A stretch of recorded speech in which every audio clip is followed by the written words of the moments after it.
নীল চিরকুট, লেখনীতে নওশীন আহমেদ রোদেলা। পর্ব সংখ্যা 27। প্রকৃতির শরতের ছোঁয়া লেগেছে। নিকশ কালো আকাশে এখন শুভ্র মেঘের খেলা। চারপাশে ফুরফুরে বাতাস থাকলেও ব্যবসা গরম অস্থির করে তুলছে জীবন। আরফান বারান্দায় রাখা বেতের সোফায় বসে আছে। গায়ে পাতলা টি শার্ট, ট্রাউজার, চোখে মোটা ফ্রেমের চশমা, পা দুটো টি টেবিলে রেখে কোলের ওপরে ল্যাপটপ, কপালে হালকা ভাঁজ, হাতের অংশ আঙ্গুল দিয়ে বোট নিরন্তরভাবে ছুঁয়ে চলছে। মস্তিষ্ক ঘোরাচ্ছে জটিল এক প্রশ্ন, মেয়েটি কি সত্যিই শ্যামলতা? এক ঝলকায় দেখাতেই এমন কিছু ভেবে নেওয়া কি সঠিক হচ্ছে আরফানের? শ্যামলতার পা দুটো যে আরফানের ভীষণ পরিচিত, তাতে কোনো সন্দেহ নেই। এতগুলো বছরে পায়ের আঙ্গুলগুলো দৈর্ঘ্য প্রস্থ অথবা মুখস্থ করে ফেলার মতো করেছে আরফান, তবুও কোথাও যেন একটা কিন্তু থেকেই যাচ্ছে। এক পলকে দৃষ্টি ততটা বিশ্বাস করা যাচ্ছে না।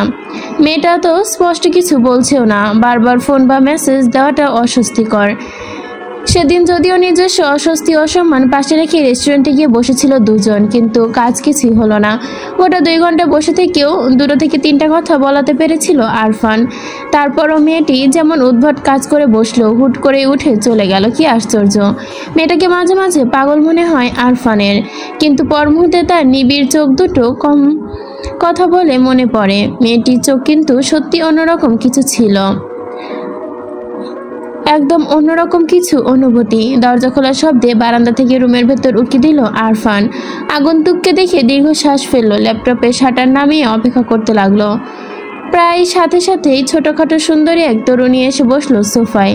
সারা শরীর তার শিশুসুলভ চঞ্চলতা, চোখে মুখে অস্থিরতা, হাতে 2 কাপ কফি। আরফান চশমাটা খুলে মনোযোগী চোখে তাকালো। মেয়েটি 1 কাপ এগিয়ে দিয়ে মৃদু স্বরে হাসলো আরফান। কফির কাপ হাতে নিতে নিতে বলল, তোমার কফি হাতে আগে থেকেই ভালো হয়েছে। Good, I am Impress. মেয়েটা হাসলো না, চোখ দুটো রাজ্যের বিরক্তি নিয়ে বলল, তুমি বিয়ে কবে করছো? তুমি তো বুড়ো হয়ে যাচ্ছ, সাথে আমিও বুড়ো হয়ে যাচ্ছি। আরফান হেসে বলল, তোমার বয়স কত? 23 বা 24? 23 বা 24 বছর কেউ বুড়ি হয় না। মেয়েটা 25 বছরেই বুড়ি হয়ে যায়। তুমি বুঝবে না। যারা সারাদিন পড়াশোনা করে তাদের এসব বোঝার কথাও নেই। এখন বলো, বিয়ে কবে করছো? আরফান হাসলো, প্রত্যুত্তর করার চেষ্টা করলো না। ল্যাপটপটা টি টেবিলের ওপর রেখে পা নামাইয়ে বসলো। মেয়েটি কৌতূহলী কণ্ঠে প্রশ্ন ছুড়ল, কাজ করছিলে? সারাদিন এত কি কাজ করো? খুব ইম্পর্টেন্ট নাকি অল্প ইম্পর্টেন্ট? খুব ইম্পর্টেন্ট। রিসার্চের রিপোর্ট লিখছিলাম। আগের বার ল্যাপটপটা তো গেল। গেল? কই গেল? আরফান সবলীলাই জবাব, একজন নদীতে ছুঁড়ে ফেলেছে। এখন নদীর তলদেশে থাকতে পারে। একজাক্ট বলতে পারলাম না। মেয়েটা আঁতকে উঠে বলল, কি সাংঘাতিক! তোমার রাগ হচ্ছে না? আমি হলে ল্যাপটপের সাথে সাথে তাকে ধাক্কা দিয়ে নদীতে ফেলে দিতাম। আরফান শব্দ করে হাসে, কাপে চুমুক দিয়ে বলল, তখন রাগ হয়েছিল, মারাত্মক রাগ হয়েছিল। হ্যাঁ, মারাত্মক রাগ হয়েছিল, কিন্তু এখন সেই রাগ মোটামুটি নেমে এসেছে। কিছুদিন পর মোটামুটি থেকে শূন্যতে নেমে আসতে পারে। এখন কি কিছু বলা যাচ্ছে না। মেয়েটি সোফায় আয়েশ করে বসলো, ছোট চোখ চোখ করে কৌতূহল নিয়েই বলল, কিন্তু সব রেখে ল্যাপটপে নদীতে ফেললো কেন? আর ঢাকা শহরের নদী কোথায়? কক্সবাজার গিয়েছিলাম যখন, তখন ফেলেছে। কেন ফেলেছে জানি না। ল্যাপটপ ফেলে দেওয়ার আগে আহামরি কোনো কারণ আমি খুঁজে পাইনি। আমার তখন মনে হয়েছিল মেয়েটি বদ্ধ পাগল। এখন অবশ্য তাই মনে হয়, তবে সেই ভাবনাটির পরিবর্তন হলেও হতে পারে। হুট করে মনে হচ্ছে মেয়েটা আসলে বদ্ধ পাগল নয়, মাথায় একটু সমস্যা আছে মাত্র। কথাটি বলেই হেসে ফেলল আরফান। মেয়েটির চোখ বড় বড় করে বলল, কি বলছো? ওইটা একটা মেয়ে ছিল? আরফান মাথা নাড়ল। মেয়েটির চোখ দুটো ছোট ছোট করে সন্ধিহান কণ্ঠে প্রশ্ন ছুড়ল, সুন্দরী ছিল? আরফান কফির কাপটা টেবিলের ওপর রেখে হাসলো। মেয়েটির দিকে পুনঃদৃষ্টি নিক্ষেপ করেই বলল, সুন্দরী বলা যায় বোধহয়, তেমন খেয়াল করে দেখিনি কখনো। পরের বার দেখা হলে খেয়াল করে দেখব বলে সিদ্ধান্ত নিয়েছি। পুরো এক ঘটনা মুখের দিকে তাকিয়ে বোঝার চেষ্টা করলো মেয়েটি, আসলে সুন্দরী কিনা। তারপর তোমাকে এত অপিনিয়ন জানাবো। আপাতত আমার শার্টটা চক এনে ইস্ত্রি করে দাও তো নিদু। ফার্স্ট আমি বেরোবো। রুমের এক প্রান্ত থেকে অন্য প্রান্তে ক্রমাগত পায়চারি করছে নম্রতা, হাতে বই। পড়ার মনোযোগ আসছে না তার। বিছানায় বেশ আয়েশ করে বসে আছে নীরা। সেকেন্ডের জন্য বিরতি না নিয়ে চিন্তিত পড়া মুখটা মুখস্থ করতে লাগলো। নম্রতা পায়চারি থামিয়ে বিরক্তির চোখে তাকালো। প্রচণ্ড অভিমান নিয়ে নীরার পাশে চেয়ারে ধপ করে বসে পড়লো। পুরো বিছানা উঠলো যেন কেঁপে। চমকে উঠল নীরা। অবাক চোখে নম্রতার দিকে তাকিয়ে বুকে ফু দিয়ে বিস্মিত কণ্ঠে বলল, কি হলো? এমন ডাইনোসরের মতো লাফাচ্ছিস কেন? ডাইনোসর? আমাকে তোর ডাইনোসর মনে হচ্ছে? আমি যে টেনশনে মরে যাচ্ছি সেটি তোর কোন দৃষ্টিতে পড়ছে না? তুই আমার এমন বান্ধবী? পরীক্ষার সময় টেনশনে থাকবে, এটাই স্বাভাবিক। টেনশনে না থাকলে ভিন্ন কিছু হতো। নম্রতা বিরক্তি নিয়ে বলল, আরে বাপ, এই টেনশন সেই টেনশন না, এটা হলো হৃদয় ঘটিত টেনশন। নীরা সরু চোখে তাকালো, সন্দেহান কণ্ঠে বলল, কেন? হৃদয়ের আবার কি হলো? প্রেমিক পুরুষ তো পেয়ে গেলি, এখন তো আর তোর খুশিতে মরে যাওয়া উচিত। খুশি না হয়ে এত টেনশন কেন? নম্রতা বিছানায় এক পা তুলে নীরার দিকে ঘুরে বসলো। ঠোঁট উল্টে বলল, এখানে আসল সমস্যা ওই প্রেমিক পুরুষের সব সমস্যা। ওই ডাক্তার আসলে সে কিনা সেইটা কনফিউশনটা, নয়তো আমার পায়ের ছবিতে অনেকাংশ ক্লিয়ার হয়েছে, কিন্তু ডাক্তার আর সে কেমন মেলাতে গেলে কেমন হকচকিয়ে চাই আমি। দ্বিতীয়ত লাস্ট ওনাকে পরীক্ষার জন্য ফোন ধরা শোয়ার বাইরে ছিল। ডক্টর অসংখ্যবার ফোন দিয়েছে, আমি ধরিনি। এখন 1 সপ্তাহ হয়ে গেল ফোন টোন কিছু দিচ্ছে না। আমি নিজে থেকেও ফোন দিব সেটাও বুঝতে পারছি না। প্রচণ্ড অস্বস্তি হচ্ছে। এইটুকু বলেই থামলো নম্রতা। তারপর প্রচণ্ড অভিমান নিয়ে বলল, আমি নিজে থেকে কখনো যোগাযোগ করব না। এতদিন আমি চেষ্টা করেছি, কষ্ট করেছি, বেহায়া হয়েছি। এবার কি ওর চেষ্টা করা উচিত নয়? এবার সে যোগাযোগ না করলে আমি সত্যি বিয়ে করে ফেলবো নীরু। আমার আর এসব ভালো লাগে না। নীরা হেসে ফেলল, বইটা উল্টো করে রেখে বলল, বিয়ে করলে সাফার সবচেয়ে বেশি করবি তুই। পত্রপ্রেমিককে নিয়ে তুই যে পরিমাণ পসেসিভ, তাকে দেখা দিয়ে ন্যাকামো শুরু করবি। দোস্ত, আমি এই ব্যাটারির সাথে বাসটাসের কিছু করব না। আমার দম বন্ধ কর লাগে। আমি এই ব্যাটারির স্বামী হিসেবে মানি না, মানব না। আমার ডাক্তার আমাকে এনে দে ব্যাস। আমি যত প্যারা, তখন যত সব প্যারা আমাদের। তোর কান্নাকাটি দেখে নাদিম অন্তরা সত্যি তোকে বাসার ঘরে থেকে ভাগিয়ে আনতে পারে। এদের বিশ্বাস নেই। পরের দিন খবরের কাগজে আমাদের ছবি। হিট। নীরার বলার ভঙ্গিতে হেসে উঠল নম্রতা। নীরা হেসে বলল, হাসিস না, সিরিয়াসলি বলছি। তুই যদি অত কাণ্ড করিস তাহলে আমাদের নাদিম নির্ঘাত মধ্যরাতে তোর জামাইকে গিয়ে বলবে, আরে এত চাপ নিতেছেন কেন মাইরি? বাংলাদেশে কি বইয়ের অভাব পড়ছে নাকি? এক বউ গেলে আরেকটা আসবে, আরেকটা গেলে আরও একটা আসবে, আসতেই থাকবে। টেনশন নাই, চান্দি গরম করেন না। তোমাকে আমরা আরেকটা বউ এনে দিব, দরকার পড়লে বইয়ের বাজার বানাই দিব, কিন্তু আমার বান্ধবী রে দিব না মামা। বান্ধবীর জামাই পছন্দ হয় নাই, সে জামাই চেঞ্জ। নীরা একটু বলতেই হু হু করে হেসে উঠল নম্রতা। নীরাও খুব হাসলো। নম্রতা হাসতে হাসতে বলল, হতেই হবে, নাদিমের পক্ষে সব সম্ভব। তারপর হঠাৎই গম্ভীর হয়ে বলল, তাহলে তুই কিভাবে পারবি?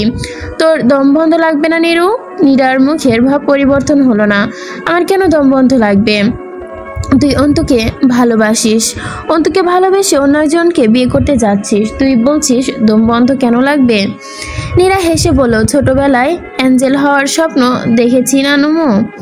সুন্দর দুটো ডানা মেলে পরীদের মতো উড়ে বেড়ানোর স্বপ্ন কোন মেয়ের ছিল না বলতো?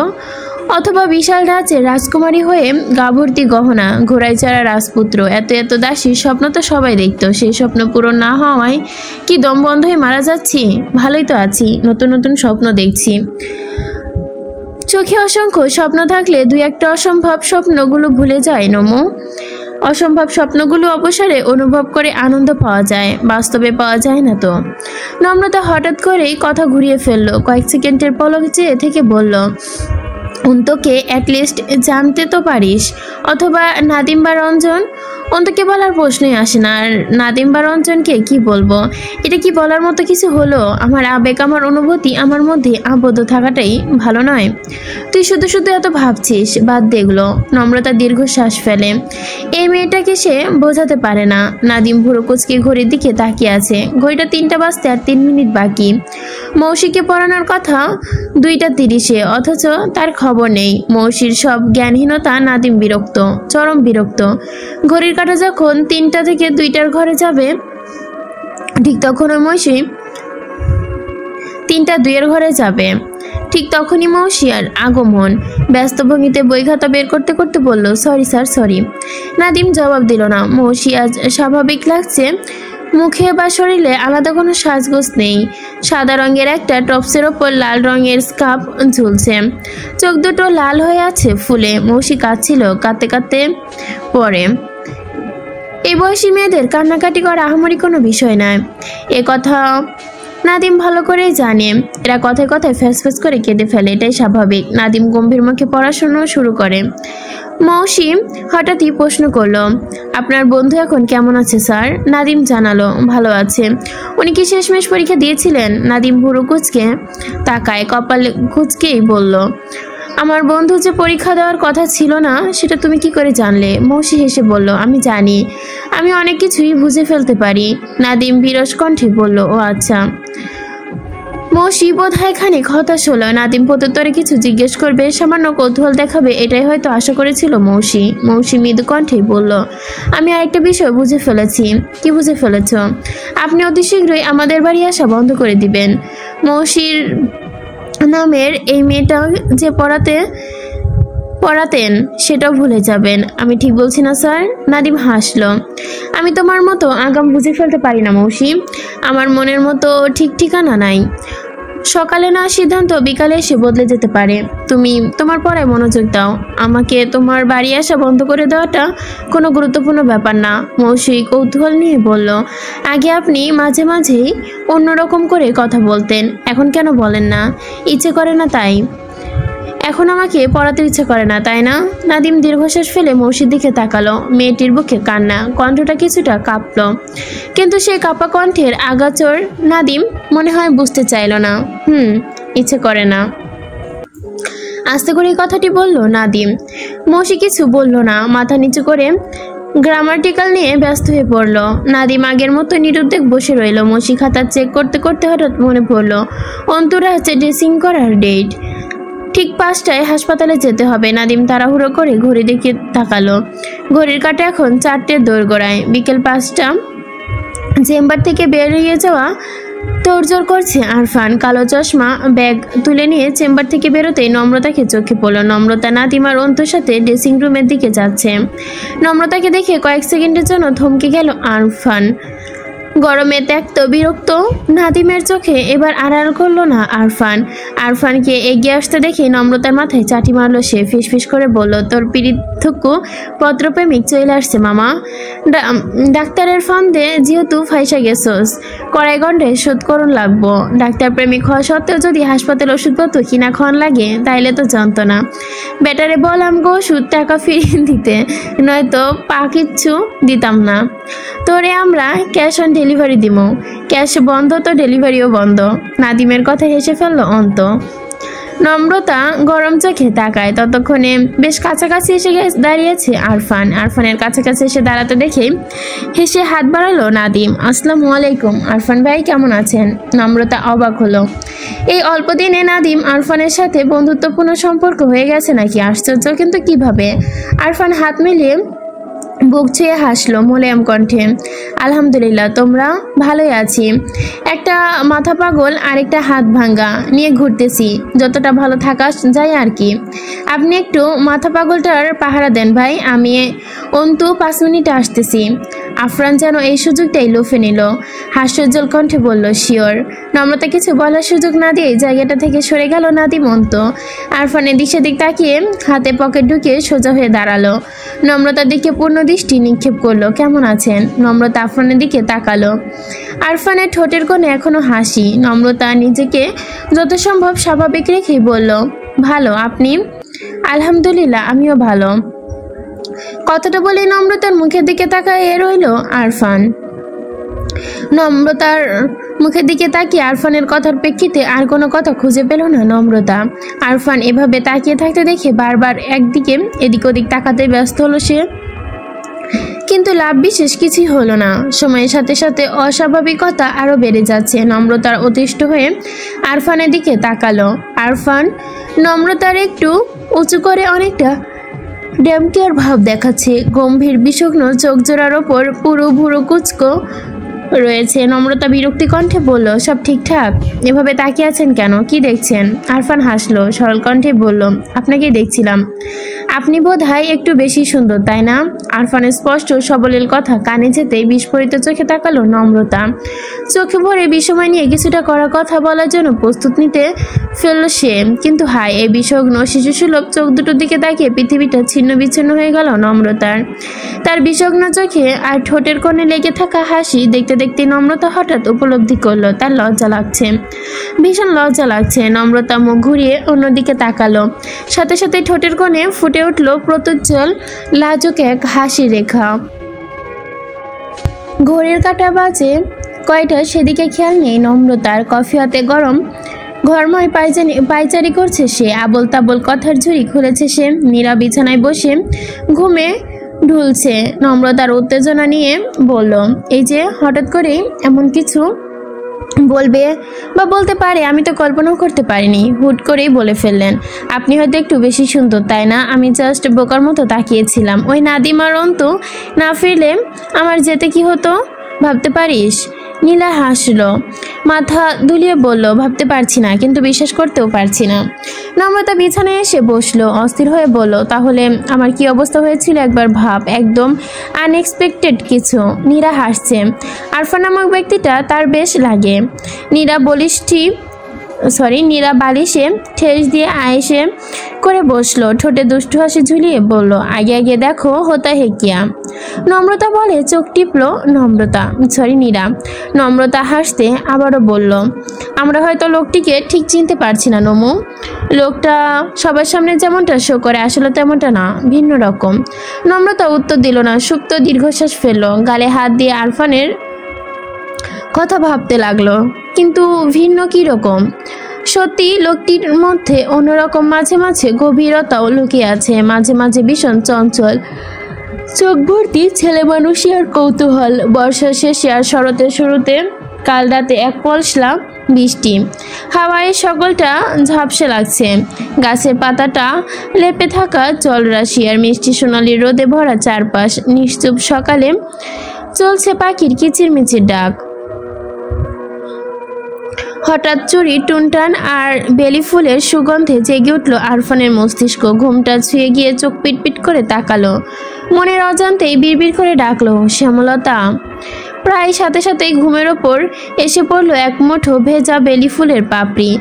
আরফান ততক্ষণে চোখ বুঝল, পুরো ভুরু জোড়া খানিক কোচকালো। এতক্ষণ উপর হয়ে শুয়ে থাকা আরফান এবার ঘাড় উঁচিয়ে দেখল বিছানার পাশে দাঁড়িয়ে আছে ভয়ঙ্কর সুন্দরী এক রমণী।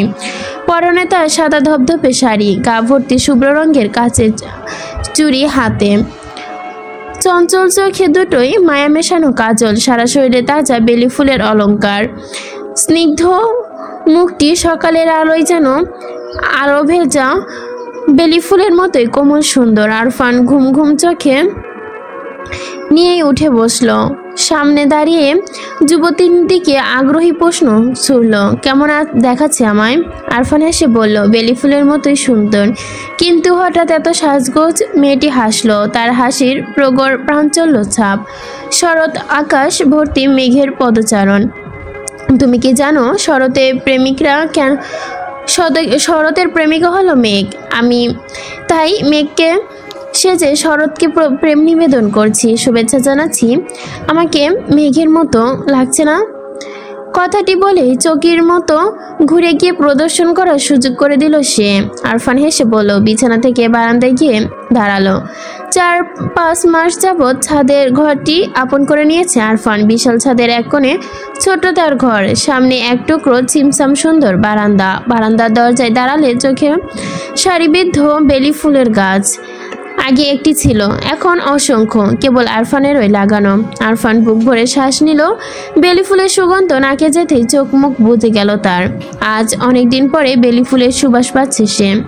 আরফান চোখ ঘুরিয়ে মেয়েটির দিকে তাকালো। মেয়েটি প্রসন্ন হাসি দিয়ে দোলনায় দোল খাচ্ছে, শাড়ির আঁচল লেপ্টে আছে মাটিতে। তাকে দেখে সত্যি মেঘের মতোই লাগছে, আকাশ থেকে নেমে আসা এক টুকরো শুভ্র সুন্দর মেঘ। আরফান বেতের সোফায় বসতে বসতে বলল, বর্ষায় ফুল দিয়ে শরৎকে মেঘ সাজানো কি ঠিক হলো? এটা অন্যায় হয়ে গেল না? তোমার উচিত ছিল শরতে কোনো ফুল নিয়ে মেঘকে সাজানো। বর্ষার ফুল দিয়ে মেঘ সাজানো উচিত হয়নি, শরৎ রাগ করবে তো। মেয়েটি সরু চেয়ে তাকালো, বুড়ো কুচকে বলল, বর্ষাকাল ফুল শরৎকালে ফুটলে আমার কি দোষ? বর্ষার ফুলের যদি আমায় রানী হিসেবে ঘোষণা করতে দোষ না হয়, আমার কি দোষ? আরফান হাসলো। বেলি ফুলের গাছে থাকে থোকা থোকা ফুলের বাহার। আরফানের বুকের গহীনে বিনা অনুমতিতে যে বেজে উঠল একটাই নাম, শ্যামলতা। তুমি কি বিয়ে করবে না? তুমি সবসময় একই প্রশ্ন কেন করো? হাসি মুখে প্রশ্ন করলো আরফান। এই মেয়েটিকে যে পৃথিবীর সমান ভালোবাসে সে, কিছুতেই রাগ করতে পারে না। মেয়েটির কৃত্রিম মন খারাপ নিয়ে বলল, তোমার জন্য অপেক্ষা করতে করতে আমি যে বিয়ে করতে পারছি না। বুড়ি বয়সে বিয়ে করলে বুড়ো বুড়ো বর জুটবে, আমি বুড়ো বিয়ে করতে চাই না। তাহলে তোমাকে বিয়ে দিলেই তো হয়ে যাচ্ছে, আমার বিয়ে নিয়ে পড়েছো কেন? মেয়েটি সীমাহীন বিষয় নিয়ে বলল, কি বলছো? তুমি জানো মা আর আমি কঠিন একটা প্রতিজ্ঞা করেছি, তুমি আগে বিয়ে করলে তারপর মা আমায় বিয়ে দিবে, আর আমিও বিয়ে করব না তুমি বিয়ে করার আগে। দেখলে না বড় ভাইয়ের সাথে কেমন ইন্টারমেট ঘটে গেল? সব দিয়ে আমার দোষ ছিল ভাইয়া। নিদ্রার শেষ বাক্যটা বড্ড বিষগ্ন শোনালো আরফানের কানে। নিদ্রার সাথে কখনো অতটা সখ্যতা ছিল না আরফানের। ছোট থেকে পড়াশোনা নিয়ে ব্যস্ত আরফান বোনের সাথে খুব একটা সহজ হয়ে উঠতে পারেনি। নিদ্রার ধারেও কাছে আসতো না। নিদ্রার সকল বায়না দুষ্টুমি পাগলামো ছিল আরফানের বড় ভাই নেহালকে কেন্দ্র করে। নেহালও ছিল অমত প্রিয়, চঞ্চল, ছোট বোনকে পাগলের মতোই ভালোবাসতো। কিন্তু হঠাৎ করে সব পাল্টে গেল। ভাইয়ের আকস্মিক মৃত্যু, তার 1 বছর পরই বাবার অনাকাঙ্ক্ষিত মৃত্যু কিভাবে যেন নিদ্রার সাথে ঘনিষ্ঠতা তৈরি করলো আরফানের। তবুও কোথায় একটা বিস্তার ফারাক। আরফান চেষ্টা করেও নেহালের মতো অতটা ভালোবাসা প্রকাশ করতে পারেনি। বোনটা যে তার বড্ড ভালোবাসার কাঙ্গাল। আরফান দীর্ঘশ্বাস ফেলে চোখ তুলে তাকায়। আরফান ধীর পায়ে নিদ্রার পাশে দোলনায় বসলো, ডান হাতটা কোলে নিয়ে আদরে কণ্ঠে বলল, তোমার কোনো দোষ ছিল না Nidu, it's all out of distancing. নিদ্রা অসহায় চোখে তাকালো। আরফানের বুকে আলতো করে মাথা রেখে বলল, ইটস আ ডিস্টেন্সি। আরফান হালকা হাসে হাতে তার জোড়া বোনকে জড়িয়ে নিয়ে বলল, ইয়াপ, ইটস আ ডিস্টেনি। কয়েক সেকেন্ডে নিস্তব্ধতার পর হঠাৎই কথা বলল না আরফান, তোমার আমার অপনিয়নটা জানো না নিদু? নিদ্রা কপাল কুচু করে বলল, অপনিয়ন? অপনিয়ন অফ হোয়াট? আরফান ঠোঁট হাসি ফুটিয়েই বলল, অ্যাবাউট দ্যাট গার্ল। নিদ্রা চোখ বড় বড় করে তাকালো। আরফান রহস্যময় হাসি দিয়ে বলল, মেয়েটি আসলে মারাত্মক সুন্দরী। নিদ্রা এবার অতিমাত্রায় বিষময় নিয়ে বলল, মেয়েটির সাথে দেখা হয়েছে তোমার? হ্যাঁ হয়েছিল। কিভাবে? হাসপাতালে। তার বন্ধু আমার পেশেন্ট ছিল। তুমি তাদের বকনি? আরফান হেসে মাথা নাড়ল। নিদ্রা কৌতূহলী হয়ে প্রশ্ন করলো, তোমার রাগটা কি মোটামুটি থেকে শূন্য হয়ে নেমে এসেছে নাকি? আরফান হেসে বলল, মনে হচ্ছে। তুমি কি তাকে বিয়ে করছো? মেয়েটি চোখে বিষময়। আরফান কয়েক সেকেন্ড চুপ থেকে বলল, বিয়ে করছে কিনা জানি না, তবে সম্ভব আছে। আমি তার একটি সিক্রেট জেনে গেছি। সেই সিক্রেটটা পুরোপুরি এক্সপ্লোজ হলে সব হবে, ওই অপেক্ষায় আছি। আমার ধারণা সে আমার সাথে গেম খেলার চেষ্টা করছে। নিদ্রা লাফিয়ে উঠে বলল, তার মানে তুমি বিয়ে করছো? আমি এক্ষুনি মাকে জানাচ্ছি। নিষ্পলক ভাইয়ের বিয়ে। মেয়েটি ঠিকঠাক, এখন শুধু বাসা সাজানো বাকি। আরফান ভেবাচাকা খেয়ে বলল, বিয়ে করছি কখন বললাম? এইমাত্রই বললে। আচ্ছা মেয়েটির নাম কি? মাকে তো ডিটেলস জানাতে হবে তাই না? আচ্ছা সে কি সবসময় জিনিসপত্র ফেলাফেলি করে, নাকি দেখে দেখে ল্যাপটপ জাতীয় জিনিসগুলোই ফেলে? টাইম মেনটেন করে ফেলে নাকি যখন তখনই ফেলে? আচ্ছা তুমি উত্তরগুলো লিস্ট বানাতে থাকো। আমি আগে মাকে ইনফর্ম করে আসি। She good know that great news. কথাটি বলেই চঞ্চল পায়ে বেরিয়ে গেল নিদ্রা। ঘটনা আকস্মিকতায় আফরান হতবিহ্বল হয়ে তাকিয়ে রইল। অতঃপর হঠাৎ করেই বলল, but I don't event show is enjoyed or it not. Nidu দাঁড়াও। নিদ্রা দেখা পাওয়া গেল না। সিঁড়ি বেয়ে উঠে পায়ের শব্দ মিলিয়ে গেল হঠাৎ। আফরান ছোট্ট করে শ্বাস টেনে নিয়ে দলনায় গা এলালো। চোখের কোণে অযথা ফুটে উঠল হাসি। ঠোঁট দুটো বোঝার সাথে সাথেই ভেসে উঠল আকর্ষণীয় সেই পা, নেশা ধরানো সেই তিল, সেই সাথে নম্রতার বিস্মিত আশ্চর্য দুটি ঠোঁট। দুদিন হলো ফাইনাল পরীক্ষা শেষ। গদ বাঁধা পড়াশোনার থেকে খানিকটা মুক্তি। ঘাসের ওপর পা ছড়িয়ে বসে আছে বন্ধুরা। অন্তুর ভাঙা হাত এখনো ঠিকঠাক হয়নি। সেই মাসে ঠিকঠাক তার মাথাটাও। গত 1 মাস যাবৎ নিরাশাতে যত সম্পদ ঝামেলা থেকে সে দূরে, একদম স্বাভাবিক থেকেছে। শান্তভাবে পরীক্ষাগুলো দিয়েছে। কয়েক মাস আগে অ্যাডমিশন হওয়ায় নতুন নতুন ছাত্রছাত্রীতে ভরে গেছে ক্যাম্পাস। সব ফ্রেশার, প্রতিবারের মতোই। ছোঁয়া গম্ভীর মনোযোগে বইয়ের পাতা উল্টাচ্ছিল। নম্রতার মুখে দিকে তাকিয়ে মুখ ফুলিয়ে বসে আছে। গোটা 1 মাসে আরফান এবার অন্য জন্য যোগাযোগ করার চেষ্টাও করেনি, একবারের জন্য না। মানুষটা সত্যি সত্যি বিয়ে করে সংসারী হয়ে গেল না তো আবার? নম্রতার রাগ লাগছে। আরফান যদি সত্যি বিয়ে করে থাকে তাহলে একদম দেখে নেবে নম্রতা, পত্র দিবে তাকে আর বিয়ে করবে অন্য কাউকে? এত সোজা? এমন হলে গলায় ঝুলে বিয়ে করতে বাধ্য হবে। দরকার হলে সতী নিয়ে সংসার করবে, নয়তো আরফানকে খুন করে জেলে গিয়ে বসে থাকবে। শান্তি। নাদিম গিটার কোলে নিয়ে বসেছিল। পাশ দিয়ে দুটো মেয়ে যেতে দেখেই ভদ্র ছেলের মতো কাছে আসতে বলল। মেয়েগুলো প্রত্যুত্তর না করে সামনে এসে দাঁড়ায়। দুজনের চোখে মুখে রক্তশূন্য ফ্যাকাশে ভাবভঙ্গি দেখে মনে হচ্ছে ভয়ে এখন জ্ঞান হারাবে। নাদিম বিরস কণ্ঠে বলল, নাম কি, কোন ডিপার্টমেন্ট? মেয়ে দুটো ভয়ে ভয়ে বলল। তাদের গলা কাঁপছে, চোখ দুটো কাঁদো কাঁদো। অকালে ফ্রেশারদের এমন একা একা ভাব দেখে মেজাজটা খারাপ হলো নাদিমের। নাদিম গম্ভীর কণ্ঠে বলল, পানি আছে, ঠান্ডা পানি খাওয়াও তো। দুজনেই মাঝে লম্বা মেয়েটি যন্ত্রের মতো তার ব্যাগ থেকে পানির বোতল বের করলো। বোতলটা হাতে নিতে গিয়ে নাদিম খেয়াল করলো মেয়েটা ঠিক মতো ধরছে না, কাঁপাকাঁপি করছে। এক ঠোঁটে পানি দিয়ে ঢোকটা গিলেই সোয়ার হাতে দিল সে। সোয়া বোতলটা নিয়ে গভীরভাবে পর্যবেক্ষণ করলো। চশমাটা ঠিকঠাক করে নিয়ে গন্ধ শুকলো। সন্ধিয়ান কণ্ঠে বলল, এটা কি মিনারেল ওয়াটার অথবা ফোটানো?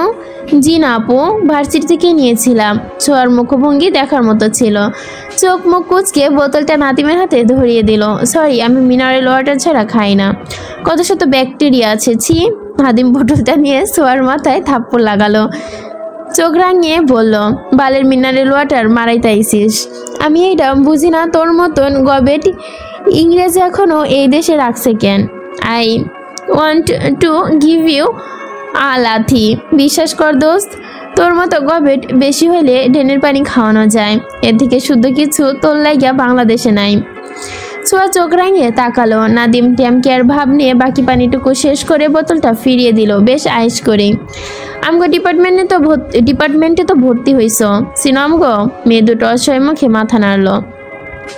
যারা তো চিনে না। নাদিম আগলা কণ্ঠে বলল, মামা চিনে না তো? এই দুঃখ ছাদ থেকে লাভ দিয়া মইরা যাইতে মন চাচ্ছে। আজকে মেয়ে দুটো গলা শুকিয়ে আসছে। তাদের সচেতন মস্তিষ্ক জানান দিচ্ছে জাগিং এর মতো এখানে র্যাগিং হইতে হতো।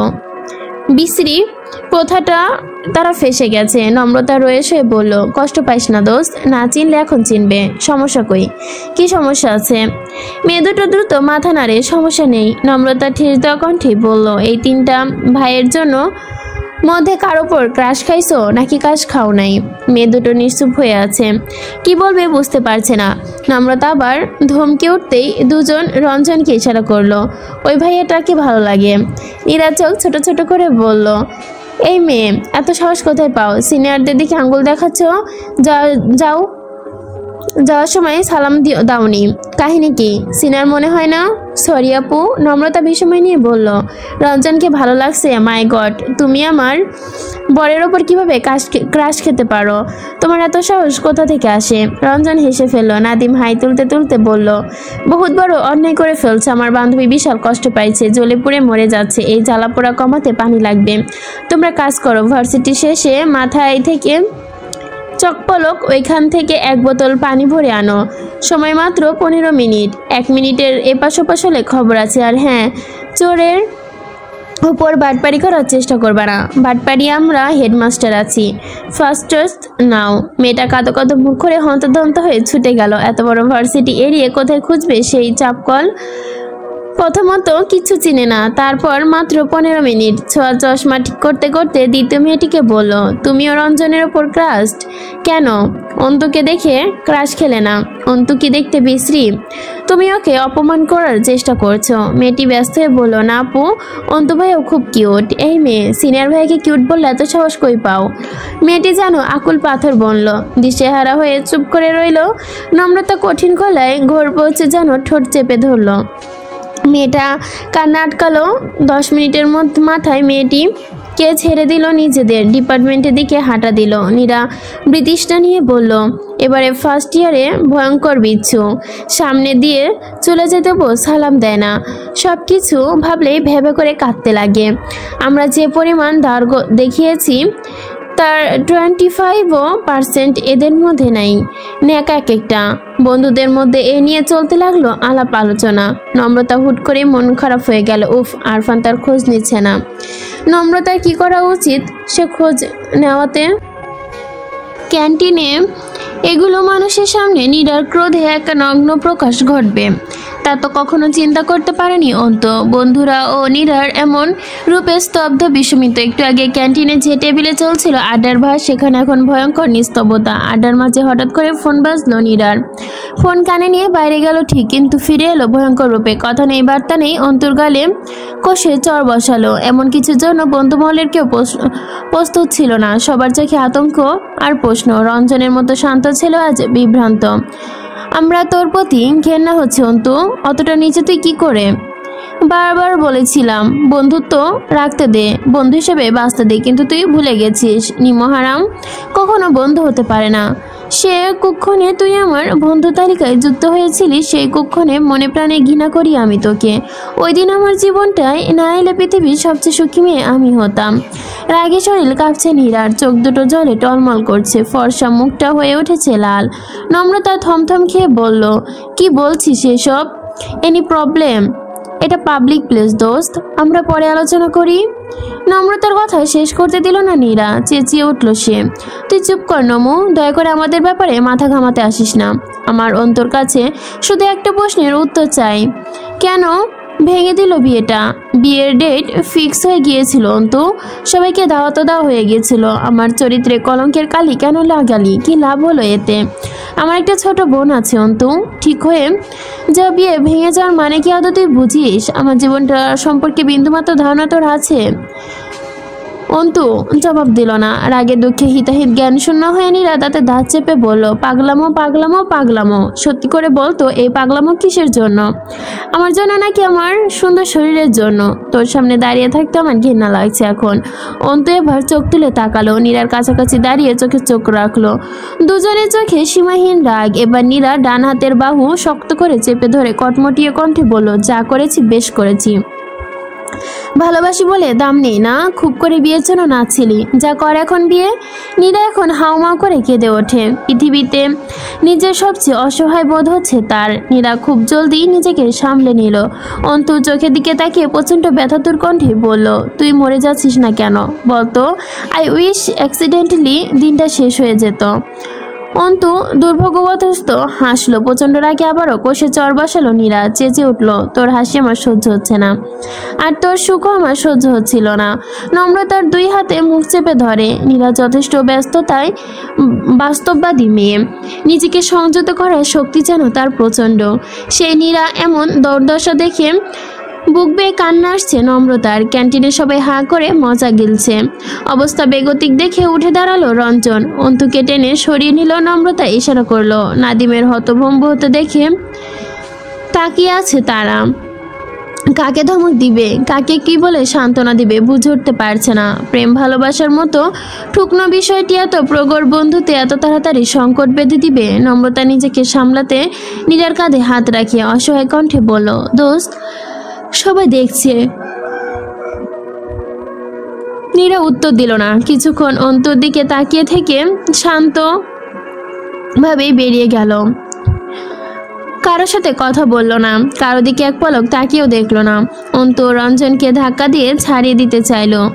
দিশেহারা হয়ে চারজন পথিকের মতোই চেয়ে রইল। কাকে বোঝাবে, কাকে শাস্তি দেবে, দুজনেই যে প্রাণ। কিছুক্ষণের নিস্তব্ধতায় দাঁড়িয়ে থেকে হলের দিকে রওনা দিল নম্রতা। নীরাকে কোনোভাবেই একা ছাড়া চলবে না, কিছুতেই না। ছোঁয়া গাড়ির চাবিটা টেবিলের ওপর রেখে রঞ্জন আর নাদিমের দিকে তাকালো। শান্ত শীতল তাদের দৃষ্টি। বিছানার পাশে ফ্লোরে মুখ গুজে বসে আছে নীরা। হল ফাঁকা। সময়টা প্রায় সবাই হলের বাইরেই থাকে এই সময়ে। নীরা এই প্রথম হাউমাউ করে কাঁদছে। মুখে ওড়না গুজে কান্না নিয়ন্ত্রণের চেষ্টা করছে। মায়ের বলা কথাগুলো ঘুরে ফিরে কানে বাজছে। তোরে আমি পেটে ধরছি, এই দুঃখে মরে যেতে ইচ্ছে করছে আমার। হারামজাদি, তুই কি মরে যেতে পারিস না? এক বোতল বিষ খেয়ে মরে যা না। 1 বছর ধরে পাত্র খুঁজতে খুঁজতে যে একটা জুটেলাম, সেটাও ভাগরা। ঢাকা থেকে তুই প্রেম করে বেড়াস, নাগর জোটাইছিস। আমি কি করছি এখানে? বিয়ে কেন ভেঙে দিল তারা? তোর কাকারা তো পারলে ঢোল পিটাইতে পারে। আমি নাকি পড়ার নামে মেরে ঢাকা পাঠায় টুটুট করতেছি। নীরা আর ভাবতে পারছে না। ওর সত্যি মরে যেতে ইচ্ছে করছে। অন্তু এত পাগল কেন? এত বড় সর্বনাশটা কেন করলো ওর? এমন সর্বনাশটা ভালোবাসা তো নীরা চায়নি। অন্তুও কি অতটা অসম্মান করলো কেন? পাড়ার এখন নীরার জয়গান ছিল। নীরা ঢাকায় প্রেম করে, এখন তার নিন্দা।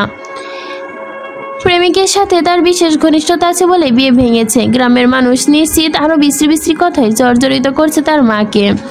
এবার আর পাত্র আসবে না ঘরে। নীরা নিজের কথা ভাবছে না। তার ছোট একটা বোন আছে, যার বড় বোনের চরিত্রে এত বড় দাগ। তার ছোট বোনের কি বিয়ে এত সহজে হবে? কি পোলকপালি নীরা! কেন এসেছিল এই ঢাকায়? কেন ভর্তি হয়েছিল অভাগা বিশ্ববিদ্যালয়ে? তার থেকে কোনো মধ্যবয়স্ক লোকের বউ হয়ে নির্যাতিত হতো, তাও সহ্য হয়ে যেত। নীরার আগে দুঃখে হাতের কাছে যা পাচ্ছে ঝুড়ে মারছে। প্রচণ্ড শব্দে চুরমার হয়ে ভেঙে যাচ্ছে তা।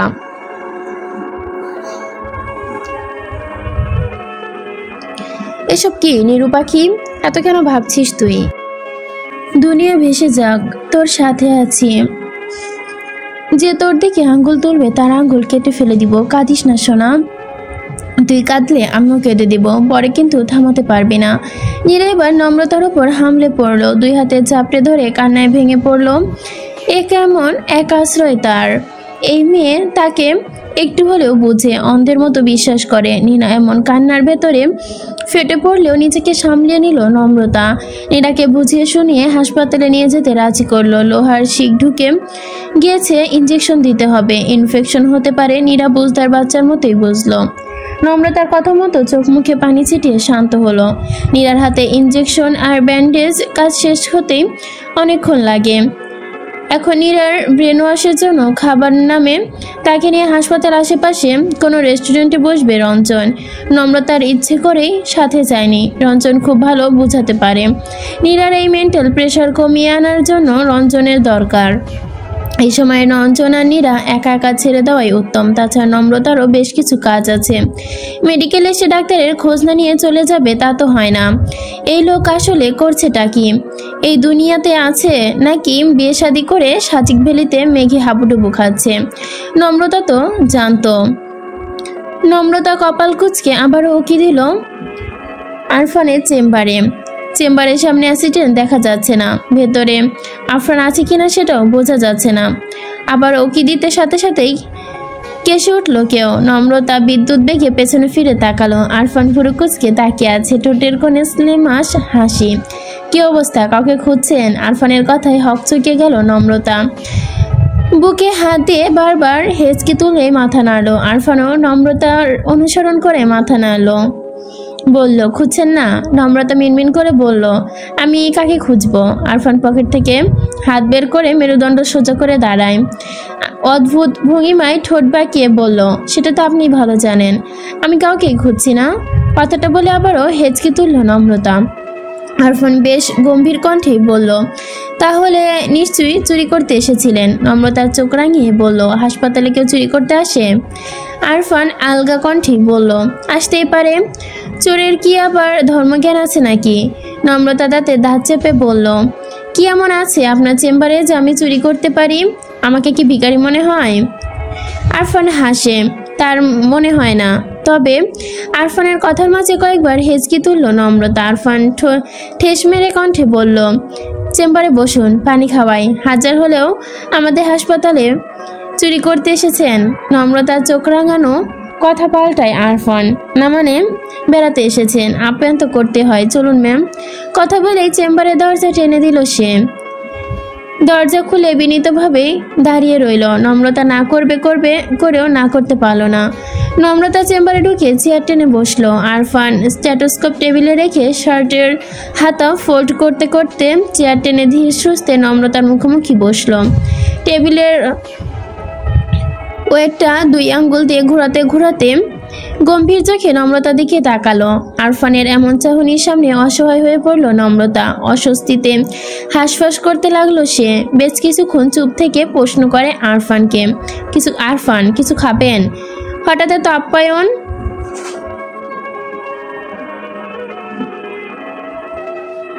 কফি খেতে হলে বাইরে কোথাও বসতে হবে, যেতে চান? আরফানের চোখ দুটো আটকে গেছে নম্রতার ঠোঁটে। নিজের ঠোঁটের মাঝ বরাবর কালো ছোট তিলটা, গোলাপি রং,